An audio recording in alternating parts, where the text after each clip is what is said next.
أما بعد قال النبي صلى الله عليه وسلم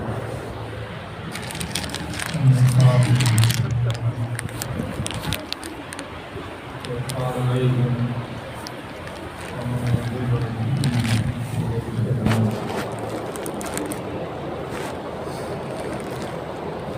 دوستوں نکاح کی مجلس ہے،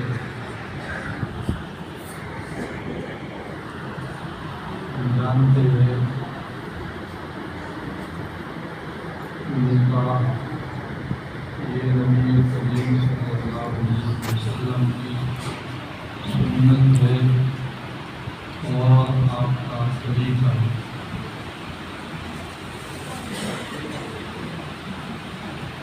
آپ صلی اللہ علیہ وسلم نے چار چیزیں بتائی ہیں، من سنن المرسلین، اس میں سے آپ صلی اللہ علیہ وسلم نے نکاح کو بھی بتایا۔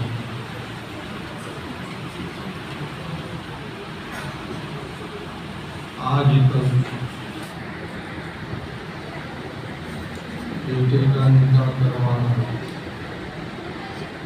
اور بیٹی کا نکاح کروانا یہ مستقل اولیاء پر ایک بوجھ ہوتا ہے،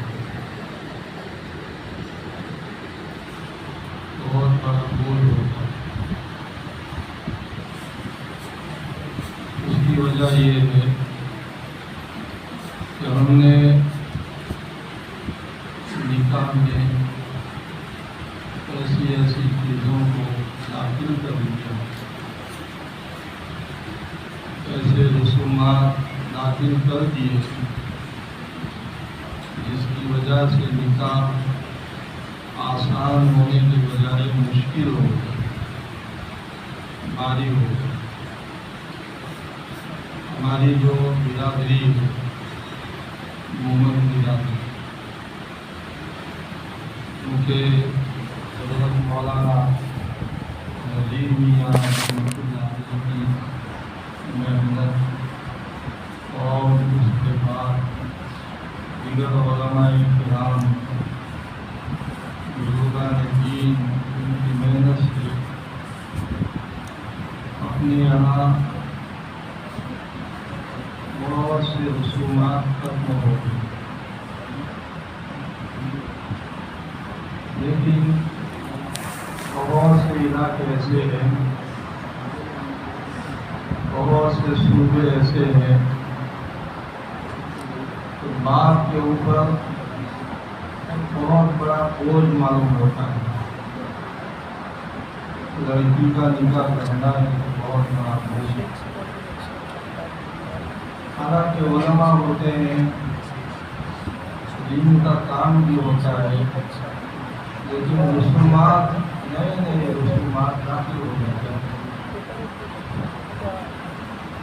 ہمارا ایک جگہ جانا ہوا بہار میں، وہاں مؤذن صاحب تھے،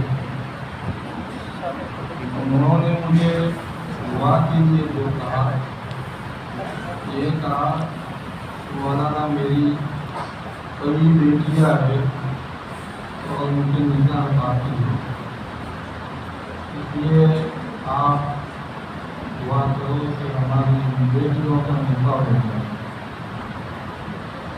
میں نے وہاں معلوم کیا تو بعض علاقوں میں ایک بیٹی کا نکاح کروانا ہے 10-15 لاکھ روپئے چاہیے۔ 10-15 لاکھ روپئے اگر ہوئے تو نکاح میں سہولت ہو۔ آپ سمجھ سکتے ہیں مسجد کا مؤذن ہے، مسجد کے مؤذن کی کیا تنخواہ ہے، تو اس کے اوپر کتنا بوجھ ہوگا۔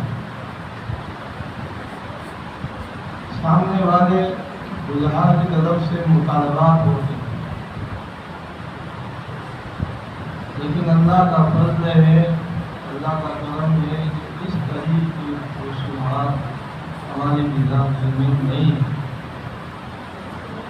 اس کا یہ مطلب نہیں ہے کہ ہماری برادری میں تمام چیزیں ختم ہو گئی۔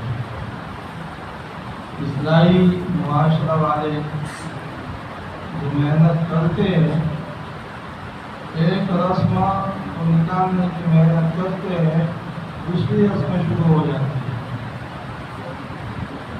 اسی لیے علماء کرام کہتے ہیں کرتے رہو، اور ہم تو طلبا کو کہتے ہیں کرتے رہو، ڈرتے رہو۔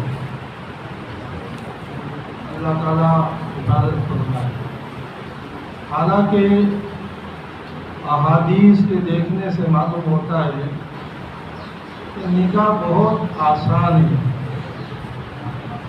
ہمارے نبی کریم صلی اللہ علیہ وسلم کا فرمان بھی ہے، ان اعظم النکاح برکۃ ایسرھا مؤن۔ کم خرچے والا نکاح، جس میں کم سے کم خرچہ ہو، وہ برکت والا نکاح ہے۔ بخاری شریف میں ہے، امام بخاری رحمۃ اللہ علیہ ایک حدیث کئی جگہوں میں لائی ہے۔ اس میں ایک نکاح کا واقعہ بیان کیا ہے۔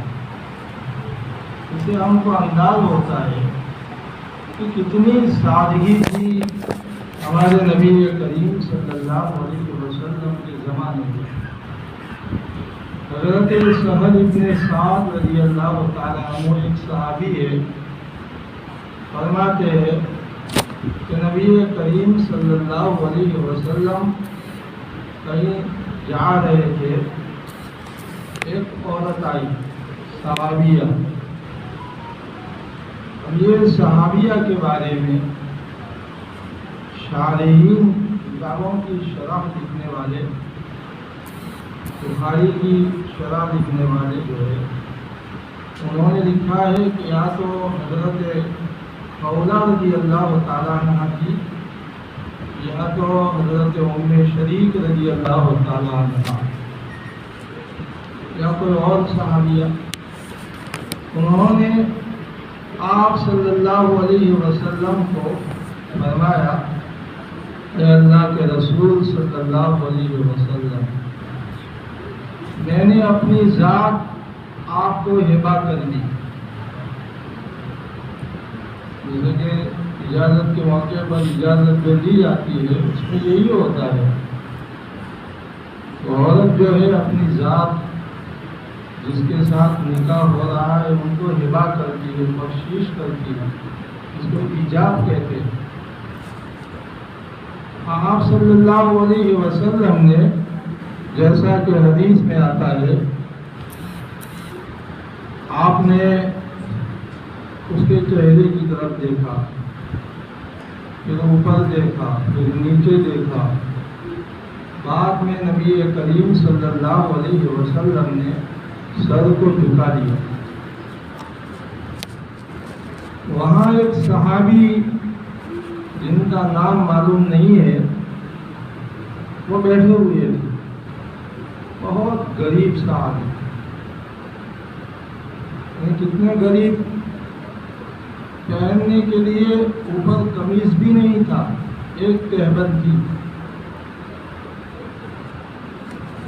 اسی لیے تو امام بخاری رحمۃ اللہ علیہ نے ایک جگہ ترجمۃ الباب قائم کیا ہے، جس میں ایسا فرماتے ہیں، غریب بھی نکاح کر سکتا ہے، مالدار بھی نکاح کر سکتا ہے۔ وہ صحابی نے دیکھا کہ نبی کریم صلی اللہ علیہ وسلم کا ارادہ ان صحابیہ کے ساتھ نکاح کا نہیں ہے، کیونکہ آپ نے سر جھکا دیا، تو انہوں نے اپنے بارے میں پیشکش کر دی، اے اللہ کے رسول صلی اللہ علیہ وسلم، اگر آپ کا ارادہ نہیں ہے تو اس عورت کے ساتھ، اس عورت کے ساتھ میرا نکاح کر دیا جائے، کیونکہ ہمارے نبی کریم صلی اللہ علیہ وسلم تو جو ولایت حاصل ہے ولایت عامہ سب کے ولی ہے آپ نے فرمایا کہ تمہارے پاس نکاح کرنے کے لیے کوئی مہر کا انتظام ہے، اور آپ نے یہ بھی فرمایا جاؤ گھر جاؤ التمس ولو خاتما من حدید، لوہے کی انگوٹھی بھی اگر مل جائے تو لے کر کے آؤ۔ وہ بیچارے گھر گئے، اب اپنے گھروں کے حوال دیکھے، لوہے کی انگوٹھی کیا، اتنے تو موبائل ہوں گے ایک کے پاس، اتنے جوڑے کپڑے، اتنے چپل، نہ معلوم کتنے کرتے اور عجیب و غریب سامان جو ہے ہمارے گھروں میں ہوتا ہے۔ وہ بیچارے گھر تلاش کر کے آئے، لوہے کی انگوٹھی بھی نہیں ملی۔ انہوں نے کہا ذات رسول صلی اللہ علیہ وسلم کوئی چیز نہیں ہے، اتنے قریب ہوں گے اللہ تعالی۔ احادیث کے دیکھنے سے معلوم ہوتا ہے بعض صحابہ ایسے تھے کہ ان کے پاس ایک چادر ہوتی۔ حضرت جابر بن عبداللہ رضی اللہ تعالیٰ عنہ ایک کام کے لیے نبی کریم علیہ السلام کے پاس گئے تو ان کے بدن پر ایک معمولی کپڑا تھا، ایک چادر، گر نہ جائے اس لیے دانتوں سے انہوں نے دبا دیا تھا۔ ایسے غریب صحابی انہوں نے ایسا کہا کہ میرے پاس یہ تہبند ہے، مطلب یہ ہے کہ یہ تہبند جس کو عربی میں ازار کہتے ہیں، اگر آپ فرما دے تو میں یہ تہبند دے دوں۔ آپ نے فرمایا کہ اگر تم تہبند دے دو گے تو تمہارے بدن پر کوئی چیز نہیں رہے گی اور تم پہنو گے اس کو کوئی چیز نہیں دے سکو گے۔ اس کے بعد وہ صحابی بیٹھے رہے، مایوس نہیں۔ تھوڑی دیر کے بعد وہ جانے لگے تو نبی کریم صلی اللہ علیہ وسلم نے ان کو بلایا اور فرمایا کہ تمہارے پاس، ان کو قرآن کی صورت زبانی یاد ہے؟ کہا کہ جی ہاں اللہ کے رسول صلی اللہ علیہ وسلم فلانی فلانی فلانی صورتیں یاد ہے۔ آپ صلی اللہ علیہ وسلم نے فرمایا وَقَدْ مَلَّكْتُكَهَا بِمَا مَعَكَ مِنَ الْقُرْآنِ، تمہارے پاس جو قرآن ہے، قرآن کی صورتیں جو تم کو یاد ہے، اس کی وجہ سے میں نے تمہارا نکاح اس عورت کے ساتھ کر دیا۔ ان کے والد کو بھی معلوم نہیں، کچھ نہیں، نکاح ہو گیا۔ اتنا آسان نکاح، اور ہم نے کتنا بھاری نکاح بنا دیا۔ گاڑی پر بوجھ ہوتا ہے، چاہے صاحب ثروت ہو کیوں نہ ہو، بڑا بوجھ ہے۔ بیٹے کا نکاح کرنا ہے، جیسا انتظام ہونا چاہیے ویسا انتظام نہیں۔ ایک صاحب ہماری برادری کے نہیں تھے، ہم کو دعا کے لیے کہہ رہے تھے دعا کرنا ہماری ایک بیٹی کا نکاح ہے۔ تو میں نے ان کے ساتھ جو آئے ہوئے تھے وہ ہمارے جان پہچاننے والے، ان کو پوچھا کتنا خرچہ ہوگا؟ کہا 50 لاکھ۔ اب ان کو بولتے ہوئے بھی کچھ گھبراہٹ ہو جاتی ہے، 50 لاکھ خرچ۔ ان کے لیے کہہ رہے کہ دعا کرو کہ نکاح میں آسانی ہو جائے۔ بزرگوں کو بہت سوچنے کی بات ہے۔ عام طور پر لوگ چاہتے ہیں ہم اپنے جذبات کو ظاہر کریں، تو لمبی چوڑی بات نہیں کرنی ہے، مختصر سی بات، کوئی کام کی بات ہو اس کے اوپر اگر ہمارا عمل ہو جائے تو بہت اچھا ہے۔ اس لیے نکاح کوئی مشکل چیز نہیں، آسان ہے۔ زیادہ سے زیادہ ہم اس کو آسان بنائیں، آسان بنائیں گے انشاءاللہ اللہ تعالیٰ کی طرف سے برکتیں نازل ہوگی، رحمتوں کا نزول ہوگا، زوجین میں محبت ہوگی، تعلق ہوگا، رشتہ داروں میں جوڑ ہوگا، کوئی پریشانی نہیں ہوگی۔ اگر ہمارے اندر بڑے ولیمہ کی طاقت نہیں ہے تو قرض لینے کی کوئی ضرورت نہیں ہے۔ ہاں، اگر اللہ تعالیٰ نے ہم کو اچھی حیثیت دی ہے، اللہ تعالیٰ نے مال دیا ہے، ہم بڑا ولیمہ کر سکتے ہیں۔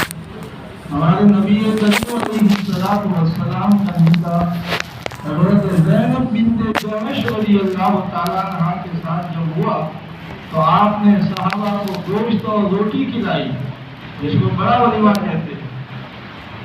اور حضرت صفیہ رضی اللہ تعالیٰ عنہا کے ساتھ جب نکاح ہوئی ہے، خیبر سے واپسی کے موقع پر تو دسترخوان بچھا دیا اور سفر کے جو توشے تھے اس کو بچھا دیا، کھجور ہے، پنیر ہے اور حیث جس کو اپنے ملا کر کے بنایا جاتا ہے، وہ دسترخوان پر رکھ دیا اور یہ ولیمہ ہو گیا۔ بخاری شریف کی حدیث میں ہے، صحابی فرماتے ہیں یہ ہے نبی کریم صلی اللہ علیہ وسلم کا ولیمہ۔ میری بات کا خلاصہ یہ ہے کہ ہم نکاح کی تقریب کو اس طریقے سے منائے کہ اللہ تعالی اور ہمارے نبی کریم صلی اللہ علیہ وسلم ناراض نہ ہو۔ بس ایسی چیز ہم نے داخل کر لی، جیسا کہ بعض مرتبہ کیا ہے، رواجات مردوں میں بھی آتے ہیں، عورتوں میں بھی رواجات ہیں۔ ہم سمجھتے ہیں کہ بھی ہمارا گاؤں ماشاءاللہ دیندار ہے، علماء ہے، شرع ہے، لیکن اپنے کو معلوم بھی نہیں ہوگا، ایک نئی رسم شروع ہو جائے۔ شاید آپ کے یہاں ہو یا نہ ہو، لڑکیاں دیندار گھرانوں کی، انہوں نے اپنی ہونٹوں پر لالی لگانا شروع کر دیا۔ ہر ایک سمجھ سکتا ہے، جان سکتا ہے، اپنے گھر کا جائزہ لے سکتا ہے کہ کیا یہ چیز ہمارے گھر میں آ گئی ہے، یہ نئی چیز داخل ہو گئی۔ ایک لڑکی نے ایسا کیا، دوسری لڑکی نے دیکھا، پھر رسمیں شروع ہو گئی۔ کوئی نئی رسم ہمارے یہاں اگر آ جائے، اسی وقت اس کو ہم مٹانے کی کوشش نہیں کریں گے تو رسومات کی بھرمار ہو جائے گی۔ اس لیے بہت چوکندہ رہنے کی کیا ہے، ضرورت ہے۔ ایسے وقت میں اصلاحی معاشرہ والے، جماعت کا کام کرنے والے، دیگر علماء کرام، مکاتب میں پڑھانے والے، بڑی اداروں میں پڑھانے والے، بیچارے وہ متفقی رہتے ہیں، کوشش کرتے ہیں، کبھی دلہا کو جمع کرتے ہیں، اس سال جن کی شادیاں ہو کبھی دلہنوں کو جمع کیا جاتا ہے، ان کے سامنے دینی بات رکھی جاتی ہے۔ ایسا اگر ہوتا رہے گا تو انشاءاللہ ہونے والے جو نکاح ہے اس میں کسی قسم کی رسم نہیں ہوگی۔ دوسری بات یہ ہے، بہت ہم خود ہی کر رہا ہوں کہ دیکھیے نکاح تو بہت سہولت کے ساتھ ہو جائے گا، ایجاب اور قبول کا نام نکاح ہے، بڑا سنت ہے، لیکن نکاح کرنے کے بعد زوجین میں سے ہر ایک کے لیے دوسرے کے اوپر حقوق عائد ہوتے ہیں۔ احادیث میں ان حقوق کو بیان کیا گیا ہے، مردوں کے اوپر کیا حق ہے، عورتوں پر کیا حق ہے، تمام حقوق بیان کیے گئے، اور اگر حقوق کی ادائیگی ہوتی رہے گی کبھی بھی جوڑوں میں خلفشار نہیں ہوگا، پرسکون زندگی ہوگی۔ حضرت مولانا محمد تقی صاحب عثمانی دعوت برکاتہ، شیخ الاسلام پاکستان کے اس وقت ان کو کہا جاتا ہے، انہوں نے اپنے شیخ کے بارے میں لکھا ہے، ان کے شیخ ہے ڈاکٹر عبدالحی صاحب رحمۃ اللہ علیہ، جو حضرت تھانوی رحمۃ اللہ علیہ کے اجل علماء میں سے دیکھیے حضرت مفتی شفیع صاحب رحمۃ اللہ علیہ، انہوں نے اپنے دونوں بیٹے حضرت مولانا رفیع عثمانی صاحب اور حضرت مولانا تقی صاحب عثمانی، دونوں بیٹوں کو ڈاکٹر صاحب کے حوالے کیا، حضرت ڈاکٹر صاحب کے، تاکہ ان کی تربیت کریں۔ ہم بھی اپنے اولاد کی تربیت کریں، کسی شیوخ کے یہاں ان کو بھیجے، ان کی صحبت میں رکھے، علماء کے پاس بیٹھے تو ان کے اثرات آئیں گے۔ اور حضرت مولانا تقی صاحب نے لکھا ہے اصلاحی خطبات میں نے پڑھا کہ حضرت ڈاکٹر عبدالحی صاحب کی اہلیہ ایسا کہہ رہی ہے کہ حضرت ڈاکٹر عبدالحی صاحب کے نکاح میں 55 سال ہوئے، کبھی بھی ہم دونوں کے درمیان میں ذرا سی کوئی تلخی نہیں ہوئی، ذرا سی تلخی نہیں۔ اور یہ کہا کبھی بھی ڈاکٹر صاحب نے مجھے کوئی کام نہیں بتایا، میں اپنے اعتبار سے ڈاکٹر صاحب کا کام کر لیا کرتی تھی۔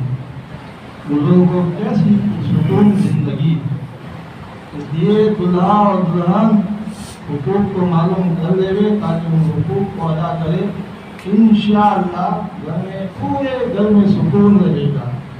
کہیں طلاق کے واقع ہوتی ہے، بہت گہرائی سے دیکھیں گے تو حقوق کہیں فوت ہوتے ہوئے آپ کو نظر آئیں گے۔ ہمارے نبی کریم صلی اللہ علیہ وسلم نے حجۃ الوداع کے موقع پر ایک بات ارشاد فرمائی، وَاسْتَوْصُوا بِالنِّسَاءِ خَيْرًا، وَاسْتَوْصُوا بِالنِّسَاءِ خَيْرًا۔ آپ نے فرمایا میں تم کو عورتوں کے ساتھ بھلائی کی وصیت کر رہا ہوں، عورتوں کے ساتھ بھلائی کا معاملہ کرنا، میری اس وصیت کو قبول کرو۔ ایک نکاح پڑھنے والا دلہا اور دلہا کے گھر والے تھوڑا سا سوچ دے کہ اس لڑکی نے کتنی قربانی دی ہے جو ہمارے گھر میں آ رہی ہے، اپنے والدین کو چھوڑا ہے، سہیلیوں کو چھوڑا ہے، اپنی بہنوں کو بھائیوں کو چھوڑا ہے، بعض مرتبہ تو وطن سے دوسرے وطن میں جانا پڑتا ہے، علاقے کو چھوڑ کر کے دوسرے علاقے میں کتنی قربانی دی ہے۔